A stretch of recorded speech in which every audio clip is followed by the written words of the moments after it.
Israeli Prime Minister Benjamin Netanyahu on Wednesday said he would continue military strikes against Hamas militants in Gaza after U.S. President Joe Biden called on him to de-escalate the violence. A White House spokesperson said Biden told Netanyahu in a phone call that he expected a significant de-escalation today on the path to a ceasefire, Biden's strongest words yet on the need to end the fighting.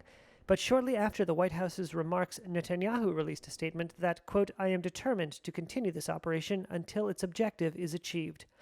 Speaking to reporters earlier in the day, the Israeli leader seemed to believe only overwhelming military force against Hamas would ensure Israeli security. There are only two ways that you can deal with them.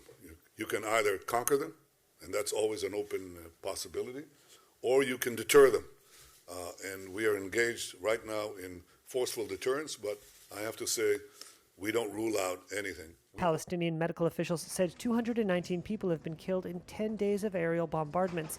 Israeli authorities put that nation's death toll at 12 from Hamas rocket fire aimed at southern Israel. Biden's desire for calm and Netanyahu's apparent determination to continue the fight may mask behind-the-scenes diplomacy. An Egyptian security source said Israel and Palestinian militants had agreed in principle to a ceasefire after help from mediators, adding that details were still being negotiated in secret. Israel has a right to defend itself. Biden has publicly defended Israel's right to defend itself, but he has privately pressed for a ceasefire. His aides have said they are aggressively pursuing behind-the-scenes diplomacy to bring the conflict to an end.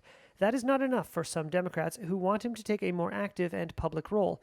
On a visit to Detroit on Tuesday, the president was met by members of the Arab American community, waving Palestinian flags and demanding Biden ramp up pressure on Israel to halt its bombing.